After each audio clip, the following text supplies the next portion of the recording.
Hello, hello, hello out there, everybody in America. Welcome to American Awakening Signs of Life. We got a special day after Easter episode for y'all. We're bringing the day after Easter COVID look. You can see Pastor Joel with a crazy look. I thought with the COVID haircut. I thought he was going to cover the hat, but no, he's trying to live out there loud and proud. All right, good enough. That's COVID solidarity. What's that, Jeff? It's COVID solidarity right there. There it is. He feels you, America. You could tell by looking at his hair. Oh, yeah. We're on the other side of Resurrection Sunday, so now we can live in the resurrection fully, and we're going to have some fun today, guys. We're going to kick it off with our friend Josh Jacob. Josh, what do you have? Our special worship house band. Let's hear it, Betty. Sweet, John. Thank you. Yeah, here we go.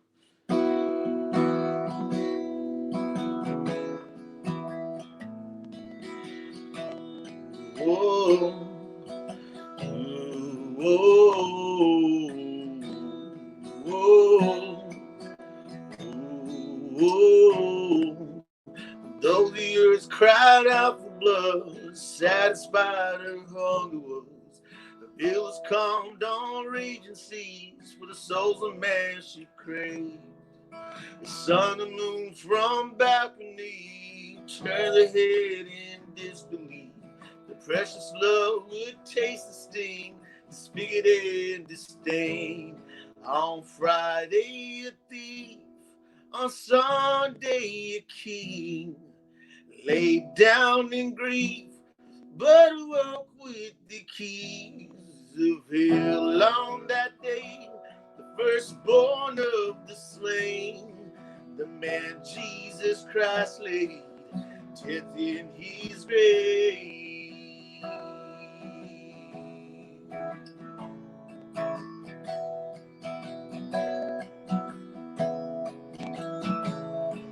So 3 days in darkness slept the morning sun of righteousness, the roast of shame that throws of death and overturn his rule. Now daughters and the sons of man would not pay their dues again. The debt of blood they owed was rent when the day rode anew.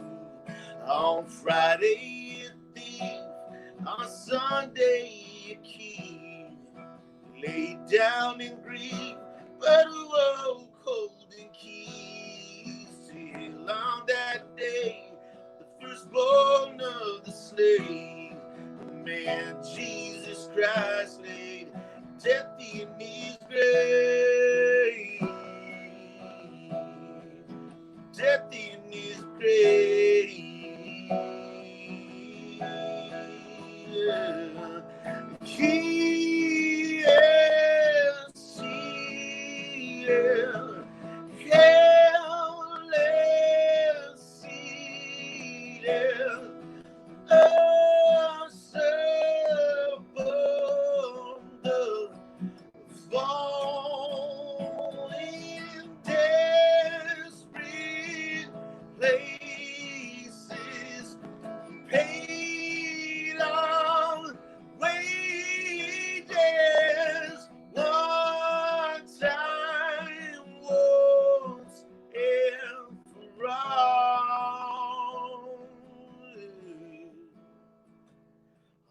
Friday a thief, on Sunday a king, laid down in grief, but awoke holding keys to hell. On that day, the firstborn of the slain, the man Jesus Christ laid death in his grave.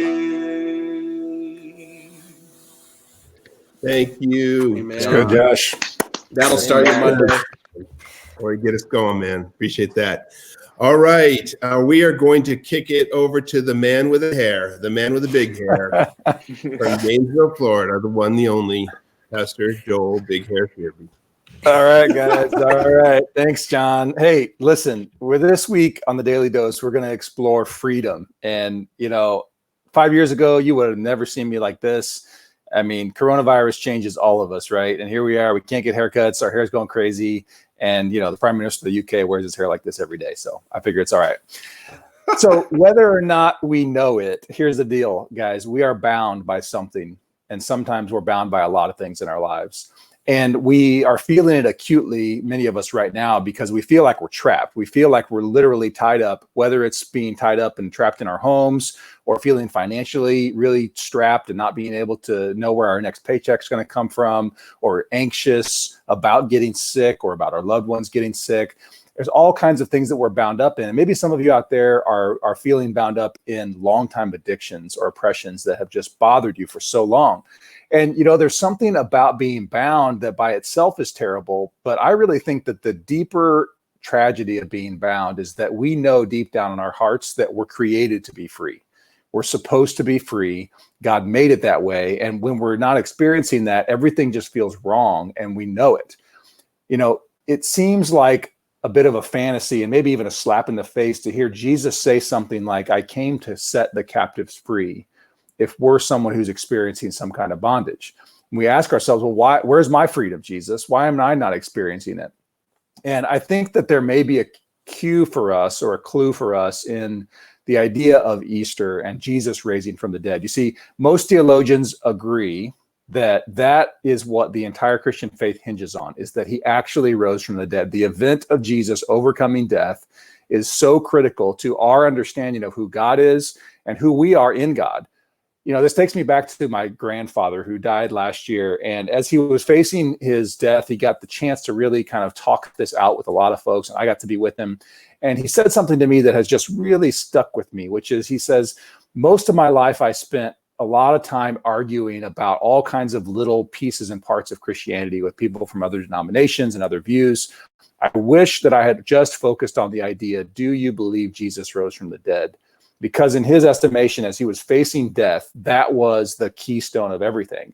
And I think there's a way in which, if we can internalize the idea that Jesus rose from the dead, that he gave us the ultimate freedom from bondage, that we can begin to explore what freedom looks like right now. We can find that piece of what it looks like right here on earth, because Jesus prayed that God's kingdom would come on earth as it is in heaven. So I want to give you two ways as I close out my daily dose today that I think we can begin to experience freedom right now in this life. Number one, receive it. Believe that you have been made free by God through the blood of Jesus, that in some mysterious way, no matter what kind of background or denomination you may come from, if you start to really understand that God has made us free and allow yourself to soak it in, to really believe it, I know this will transform you. The second thing is this: live it out. Speak freedom over yourself. Reject the kinds of language that is about bondage. I can't, I'm stuck, I'll never get past, I'll never get over, I'll never get out of. That's bondage language. Let's grab onto that freedom language, put it into action for our friends who need to hear it, for our family that needs to hear it, and proclaim the year of the Lord's favor, as Jesus said. And in so doing, we will watch him set captives free. And that's the Daily Dose. Back to you, John. Thank Amen. you, Joel. A good word. I appreciate that so much. We're going to kick it over to our friend Jeff Bethke in Maui. Jeff, how are you this morning? We're good. We're good. It was a great Easter. Hopefully it was for you guys as well. Something to chew on this morning. I like to just bring thoughts I'm percolating on, and I'm still thinking on the Easter story, which, one small known fact, the Easter season in the liturgical calendar goes more than just on Sunday. It goes for weeks. And so I think actually it would be pertinent for all of us to sit in it even a little bit longer. I think it was Ronald Rohrheiser who has a favorite quote of mine where he says, in the West, Americans or Europeans, modernized people, we're very good at anticipating events, but we're not good at sitting in the events once they happen.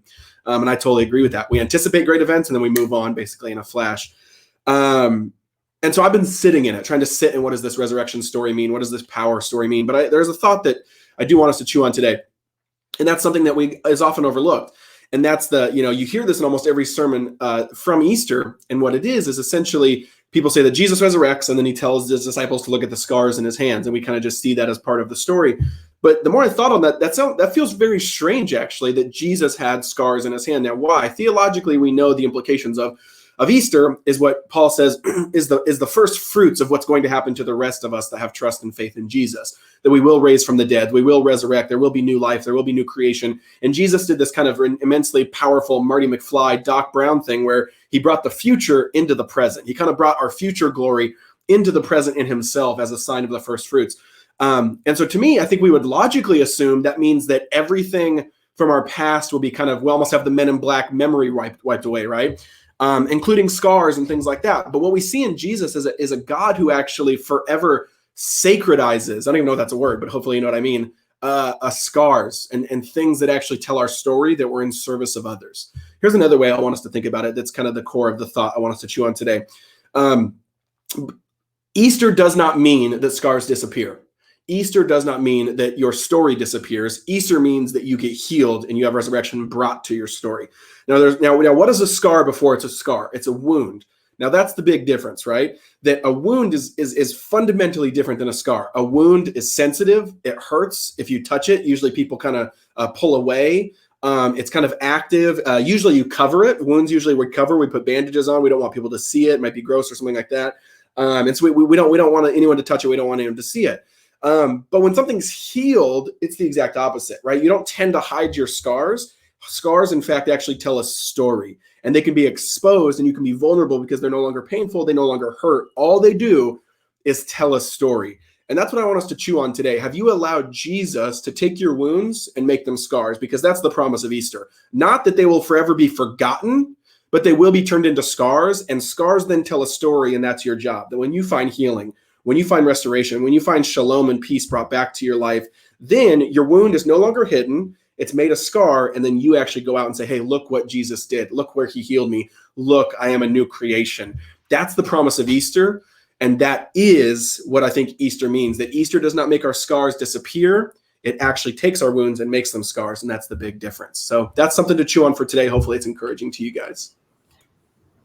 Super encouraging here. That wounds to scars bit. I've heard it framed a lot of different ways, but I've never heard it quite that way before, Jeff. Thank you very much.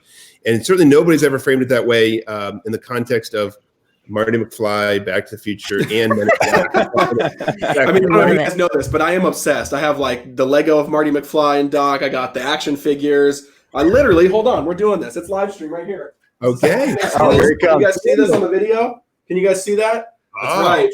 That's right. I got it all. I can go on and on, guys. So if you're watching on video, what you just saw is I have a Marty McFly and Doc poster that was just sitting right next to me waiting for this moment. So there you go. Waiting for this moment. You don't have the Men in Black poster too, though. No, that was just a little freebie, but I don't love Men in Black as much as I love Back to the Future. Appreciate that. That. Thanks so much. So I just want to say to everybody, remind everybody that we are now on every podcast format known to man, womankind. So look for us out there with our relevant platform partners. We're so pleased to bring this to you in live stream format every day, as well as in podcast format. And with that, I'm going to turn it over to our team for the special daily. Well, lately it hasn't been daily, so we regularly do this feature, but we haven't done it in a while. So this is kind of a comeback, for the feature of, wow. So that's happening because something extraordinary is happening in the world every single day. And the day of coronavirus. So with that, I'm going to hand it off to Calvin. What's up, everyone? And yeah, like John said, here we are just trying to give you a couple stories of what's going on in the world. Hopefully they will encourage you and encourage you amidst all the crazy of corona. So we got an extremely rare partnership. Tech giants Apple and Google are teaming up to add tech on their phones to identify people who have been exposed to the coronavirus. The new tech is called contact tracing and is designed to curb the spread of corona by telling users they should quarantine or isolate themselves after contact with an individual who's been affected. Now, in mid-May, the companies will add the ability for iPhones and Android phones to wirelessly exchange anonymous information via apps run by public health authorities. The two companies said in joint, all of us at Google and Apple believe that there has never been a more important moment to work together and to solve one of the world's most pressing problems. In other words, in other news, we have in Jackson, Mississippi, Dr. Charles Robertson. He's a pediatric anesthesiologist at the University of Mississippi Medical Center. And he's become the mastermind at building the center's own makeshift ventilator with the supplies found at any local hardware store. Now, we all know that ventilators have been one of the resources that have been scarce and in dire need at a lot of hospitals. So again, this is very exciting news. We have Dr. Robinson, who said that he wanted to make the simplest ventilator using parts that are available in any city. You don't need any special tools to put them together, and can be done in very quickly as the need arises. They pretty much use a garden hose, a lamp timer, and an electronic valve. And this Robertson ventilator should cost less than $100 and approximately 20 to 30 minutes to assemble. Robertson demonstrated the functionality of the machine on a mannequin at a news conference last week.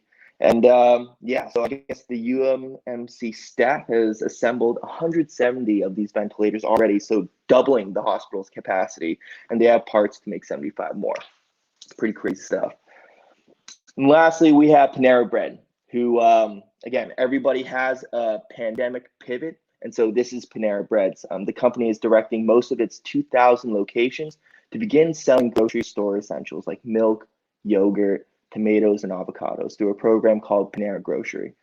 The program promises delivery within 40 minutes and is available through Panera's own delivery network of 10,000 drivers, locations with pickup, and on Grubhub. Panera's CEO, Niran Chaudhary, said that there is a lack of availability on high-demand grocery items and an inability for customers who want to buy things at home. We hope when customers are ordering fresh loaves of bread and apples, they will also throw in some soup and salad. The grocery program also aims to fill in the gap left by the stay-at-home orders that are in effect across the country. So again, a couple amazing stories of how we're innovating, shifting, and working together to address the challenges of COVID-19. And I think these should lead pretty seamlessly into our discussion topic of the day, which I'm going to pitch over to Marissa. I love that. You said pandemic pivot. I love it. Yeah, alliteration. Pivots. Right? Yo, You can never go wrong. that. I know, right? You can't go wrong with alliteration. Well, so our discussion topic for the day. Most people by now have heard of Quibi, the new video streaming platform that launched last week with all sorts of celebrities and new shows. Its founder, Jeffrey Katzenberg, talked about the decision to go live with Quibi and to launch during Corona on a podcast last week. And he said, our gamble was to play offense. Being able to come to market at a time when the entire world is in defensive posture, to be able to come with something we're proud of and delivers on its promise might turn out to be an advantage. And while it's definitely a challenging time for everyone, they've actually sold 100% of their advertising inventory for the next 12 months. So they're not doing that bad. So that kind of carpe diem spirit, that kind of seize the day, make the most of the day is definitely why we launched our live stream right now. We believe that sort of despite the death and the darkness and the isolation that everyone's experiencing right now, that there's no better time to be sort of a vehicle of peace and comfort and humor to all of you guys out there. And so basically, one of the things that we want to talk about today is how opportunity is everywhere, especially and including in dark times. So one of our faithful listeners wrote that she'd love to hear more about redeeming this quarantine time. You know, while everyone's at home, how do we redeem the time? And so we're going to talk about opportunity today and recognizing it. I know each of you guys here on the stream, all of you have taken bold steps in your lives. We all have. I think that's probably why we're working together now. We're all kind of bold starter-uppers. And we've all seized opportunities that maybe other people haven't seen or understood. And the question is, what are some life or spiritual principles that you've learned along the journey of your life that have helped you recognize and make the most of new opportunities that come your way? And sort of a B to that, a sort of second part of that question is, how have you mustered up the courage to lean into new opportunities when maybe other people around you don't see what you see? So I'd love to hear, I know we have tons of experience out here in business and film and politics and media. So with everyone, don't all speak at the same time, but I'd love to hear from you guys. What are your thoughts? I wonder, Marina, if we could for the moment, trade out our friend JBJ and bring in our next guest, Andrew Hanauer, to join in on this conversation too, because it's certainly relevant to the moment that we're all in.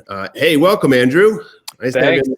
So let me just introduce you ahead of time for if I could. Andrew Hanauer, you've been faithful listeners have been hearing, faithful viewers have been seeing us talk about you for a long time now, and finally you're with us, and you're going to be bringing with us to us shortly a hashtag Love Your Neighbor partnership that we're working on with you. Andrew is the director of One America, an organization that he founded, a remarkable organization. We're so pleased to have you in partnership with us, Andrew. And I'd love to invite you to this conversation as well, as I'm sure Marissa would too. Absolutely.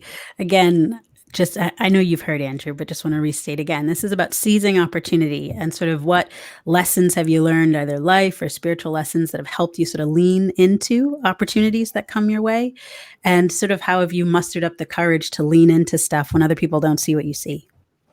So who would like to go first? Jeff, you had an amazing video that launched you into the public sphere years ago. And I'd love to know that process. I mean, you went from what seemed like an overnight celebrity. One day we didn't know you, and then the next day everybody knew you and knew what you were doing. What did it mean for you to lean into something new like that? No, that it is strange. And now having, I mean, I had no idea when it was happening. You're just trying to figure it out, pick up the pieces, dude. You're flying by the seat of your pants. Just the speed of trying to keep up with something viral like that was just absurd. I don't even know if I ever do want to relive it outside of the opportunities it's given me in relationships. But I think that's the point I would think that I start thinking about when you start talking of. I think a lot of us jump to like the go-getter, just hustle and take all the opportunities, which there is a spirit of that I think is fine. But there is sometimes that becomes a little exhausting to a lot of our spirits. I think the thing that looking back now, I can realize that was maybe the Lord and also providentially of just the people I had in my life. But when you say yes to relationship, that tends to go very well, if that makes sense. And sometimes saying yes to relationship means hustling to help that person or, something of that nature. But I think looking back already on 6, 7, 8 years of doing what that allowed us to do full time, which isn't true for everyone. I think one of the things that maybe allowed us to make it sustainable was I just said yes to a lot of relationships and said yes to a lot of doors that opened in a relational capacity, not always worrying what it would maybe pay back for me because the relationship aspect was the fulfilling part. So that's just one little thing I would say to people is, man, say yes to relationships more than you think. And God tends to really honor that and bless that, I think.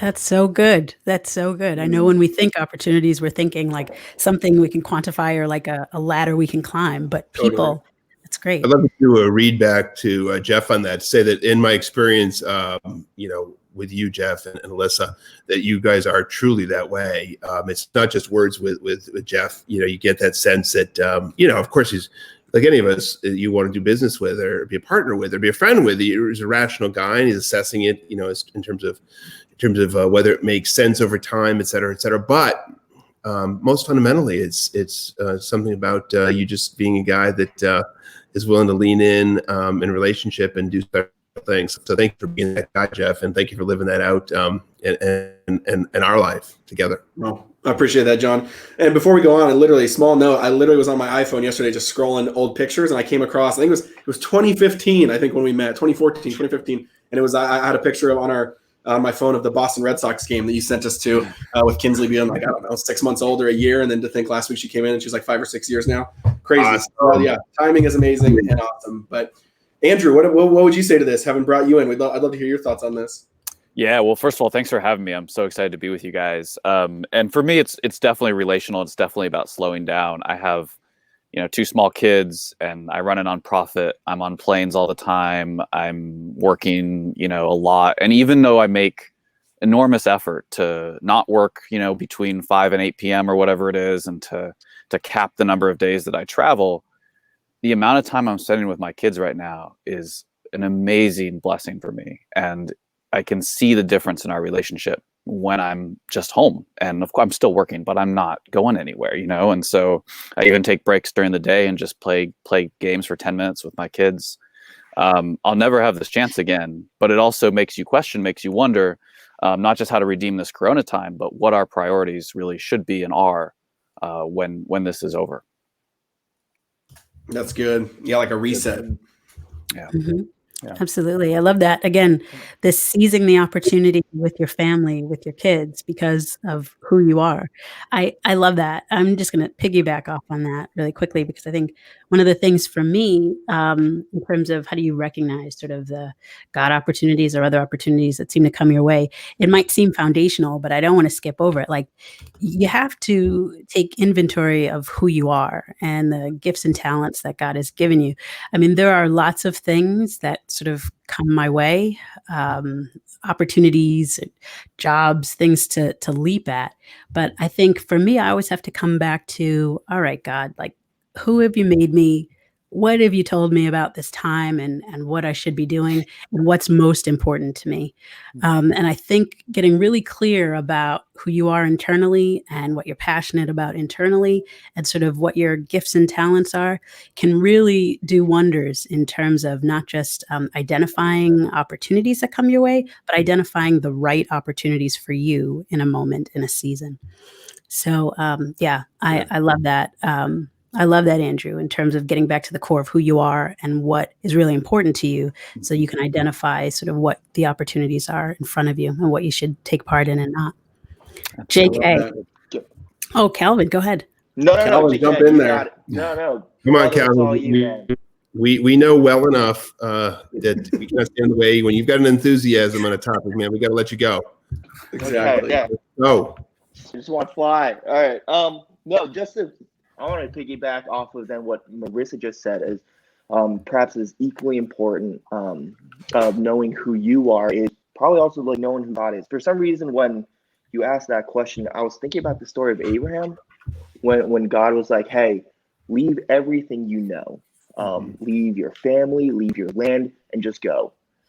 Trust me, just go. And I have prepared this beautiful place for you and your family.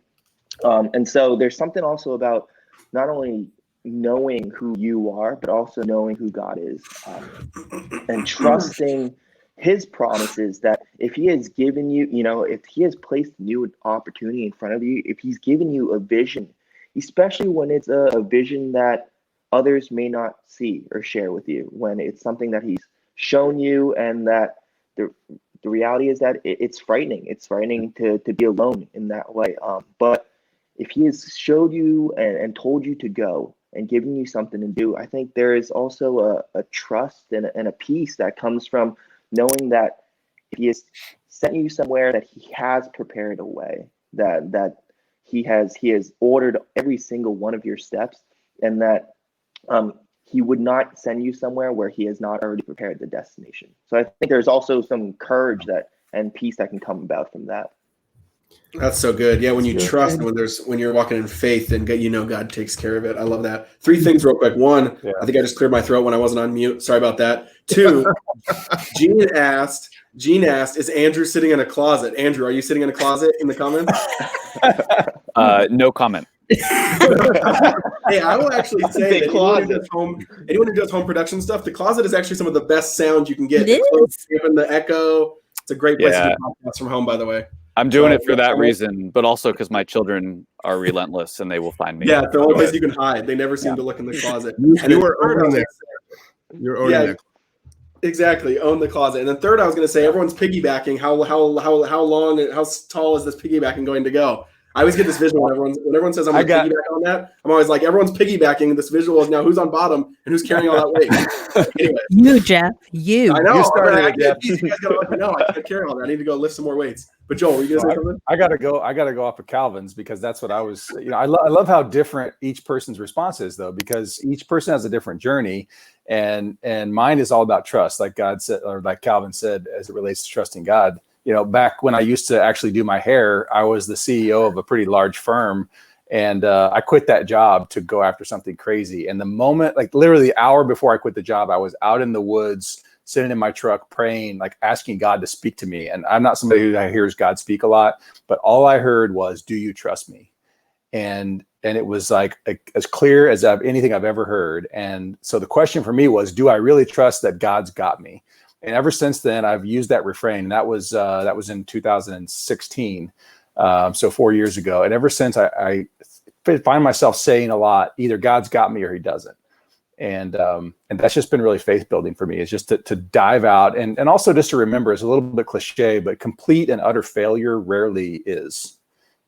And what I mean is, like, you can fail a lot and God's still got you, and he takes that and just does some amazing things with it. So for me, it's always been about really trusting God and just taking the lead. Amen. I love that. Complete and utter failure rarely is. I love that. Sorry, JK. No, what'd you say, Marissa? Oh, no, I just said what Joel said was fantastic. That complete and utter failure rarely is. That's like, it's good. That is a good word. That is undeniable. So you guys are gonna piggyback more per Jeff's point. I was gonna push back on the piggybacking a little bit. Yes, lighten the load. Take someone off the back. Okay. I'm pushing you off the pile if I can. No. The question that comes up for me is, real talk here is, sure, if the vision comes to you and you trust it, well, of course, if it is real and true, then of course you got to go. But that's not so simple, is it? I mean, these questions are hard about, if it's only to go back to Calvin's point, if it's only to you and you're, nobody else sees it, how do you know? Oh, that's a good point. Well, I think even to Calvin's point, I think something we never talk about with Abraham is we always talk about Abraham's faith, right? And that he was very much the father of faith because he was one of the first in the narrative of the Torah to kind of be called to an unknown place. But one thing we don't talk about is the promise that he was actually stepping out into faith, that he would basically be the father of an entire nation. He never saw. So we don't talk about that either. We don't talk about that. Even when you step out in faith, you might never actually ever see the fruit ever, And I think that's the difficult part of it. I think a lot of us want to step out in faith and get the feedback loop instantly, when he went all the way to his deathbed with one kid, that was going to represent that whole promise. And so, yeah, I think that's interesting that we don't talk about much, Yeah, I don't like that no feedback loop bit. I really don't. But same. God always gives a feedback loop, but it's like a 500-year feedback loop. Yeah. Thanks for nothing there, Jeff. I appreciate that. But John, something I have seen you do. Oh, I'm sorry. But just to jump in, but again, I don't know if there's any one solid answer for the question that you just asked, but I have seen you do this a lot. I actually think there's some wisdom in it of inviting others. Other people were talking about relationships and the importance of relationships. I think there is wisdom in inviting those that you trust, their kind of spiritual maturity or their care and love for you, to invite them into kind of helping you discern, what it is you're supposed to do. So I think I've seen you do that a lot in person. I think that's something really good, really helpful. Yeah, amen. Yeah, could you actually talk more about that, JK? Because again, I think that might be a foreign thing to people, but you do it and you do it well. Can you talk about that? Way more than most people, yeah. It's either a lack of faith, because I don't believe that if I'm just seeing it, then it could be necessarily true. Depending on one formulation. Another formulation, it is true that I believe that if it's actually legitimate and valid, that other people will sense that is the, to Marissa's point, that you've been given the gifts and abilities to step into a moment. And so I don't like to rely on myself, frankly, just to sort of reach that conclusion. So I will bring people that know me very well together and lay out the fact pattern and the challenges and the conflicts I see with the proposed path, and say, hey, guys, girls, whoever, do you see this or do you not see this? So I do look for, again, either a matter of limited faith in my own ability to discern, or some manner of believing in other people to see things perhaps even more clearly than I might. People that I really trust, I do ask them in to join the conversation, give them all the facts. This is what I'm seeing. Am I equipped to do the thing that I'm talking about doing? And it means a lot to me. If people say no, then that will really inform me. If people say yes, that equally informs me. No, that's so good. I love that. It's true. It is, and I think it's important to remember that, like you said, JK, these aren't sort of like randos off the street. These are people who you really do respect their walk with God and their sense of discernment. So whenever you might feel like you're coming up a little empty, you can sort of trust the foundation of the people around you to speak into it. That's correct. That is great. They are. If I'm going to trust them, they're going to be people that are pretty epic. Frankly, they're not going to be people that I don't know or don't know me, and their wisdom and their life paths have been remarkable. So that is a big help. Look, I know we could talk about this forever, and thank you for queuing up a conversation that is so penetrating, Marissa. But we won't get to Andrew, and the reason why he's here. He's here just to keep us company as well from the closet. And get away from the kids. In addition to that, though, we wanted to give you some airtime here, Andrew, to talk about the special work that you're doing with One America, bringing together people of faith on the front lines. Well, you explain it further. I don't want to steal your thunder on that. And tell us a little bit about the Love Your Neighbor project. Yeah, no, thanks, John. I appreciate it. I think, starting off with Love Your Neighbor, we'll just say that for American Awakening, for us at One America, which is the organization that I lead, we know people are stressed and they're overwhelmed. I mean, imagine it's not just the virus itself, it's the financial situation that a lot of people are in. It's being stuck inside. I was hearing from someone yesterday about those folks who are roommates with someone they met on Craigslist, and now they're full-time, together, and that's stressful. But all of that is exacerbated by being stuck looking at our phones, getting stressful news updates, seeing, things on social media that are negative and divisive and often not true. And so one small thing that we want to do in partnership is just fill the internet with some more love and hope and goodness. And so Love Your Neighbor is really a chance to share stories of people doing positive things, of people loving their neighbors during this time of Corona. Both just to help de-stress folks a little, shed some hope out there, but also to model, let folks know there's other people doing this stuff, and you can do it too if you're able. For us at One America, our work is about the toxic forms of division in our society, and so we think one of the best ways to fight back against that division is to actually bring people together to do things together. So, civil discourse is nice. Debates about politics in civil tones are nice, but really what's transformational is when people have a shared goal, when they're trying to do something together. And so for 2 years now, a synagogue and a mosque in the Washington, D.C. area and an evangelical church in West Virginia have been working together on the opioid crisis. These are really different communities. President Trump got 58 to 65% of the vote, in that part of West Virginia. In Washington, D.C., he got 4%.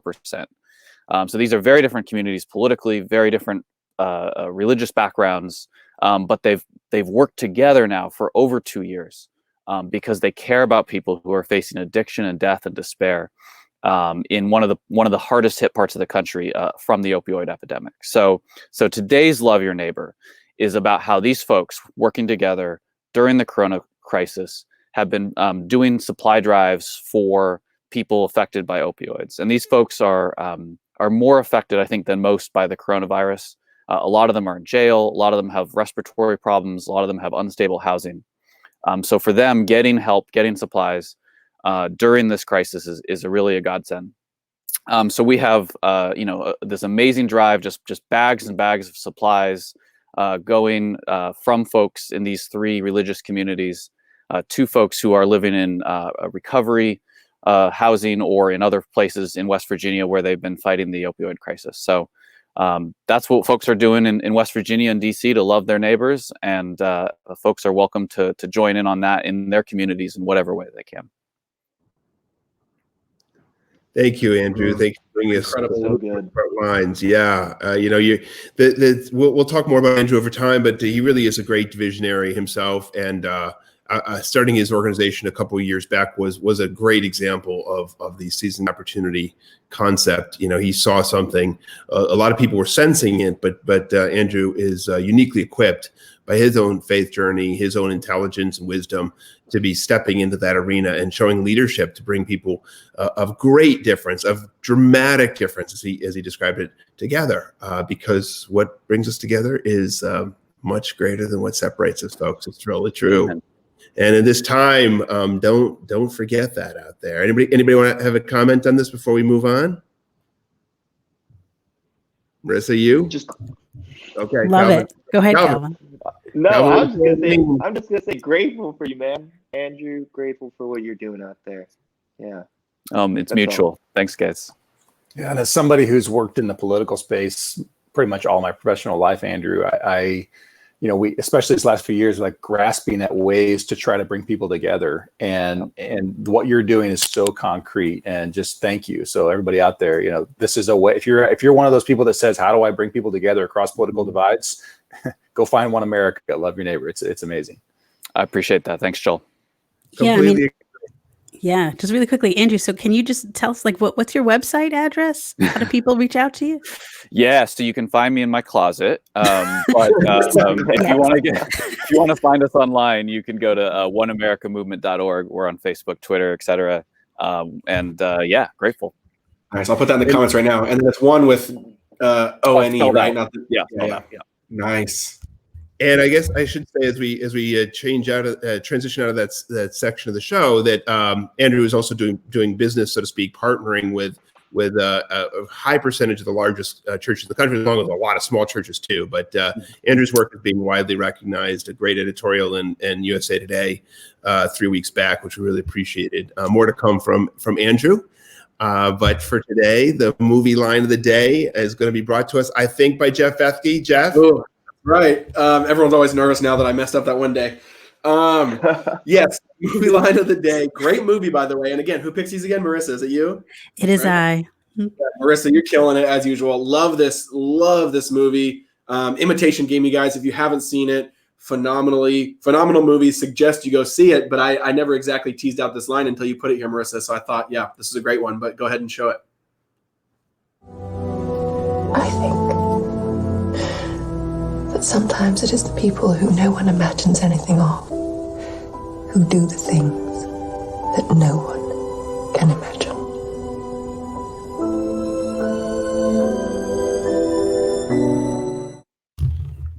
Oh, that's such a good line. That is such so a good on time. That But is it's so true, though, too. And then if people don't know the true story, Alan Turing and his computing prowess and all that. I mean, yeah, I just love that. How you build something for the future. It is a straight up legit, wonderful example of what Marissa was bringing us to today in the discussion topic. A extraordinary human being, very idiosyncratic and unusual, as well as being extraordinary, who had the ability to do something which nobody else could, crack a code, which turned the war in the favor of the good guys.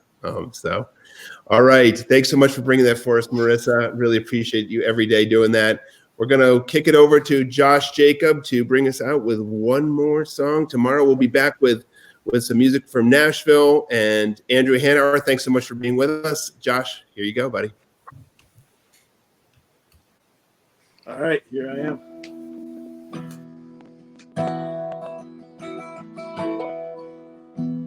And now the weak say I have strength by the Spirit of power that raised Christ from the dead. And now the poor stand and confess that my portion is here, and I'm more than blessed.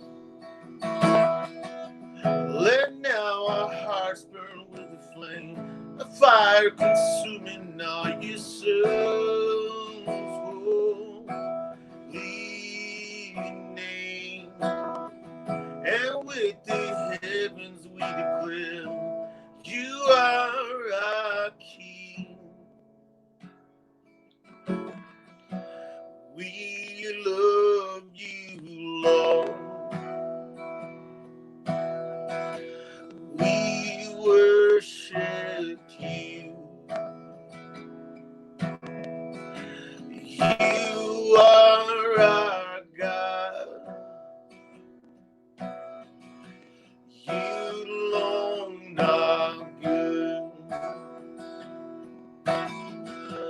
You asked your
Thank you. Good.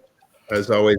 And as we say goodbye until tomorrow, again, just to remind you in the live stream, we're here every day at 12:30 Eastern Time, 9:30 a.m. Pacific, and 6:30 a.m. Hawaii time.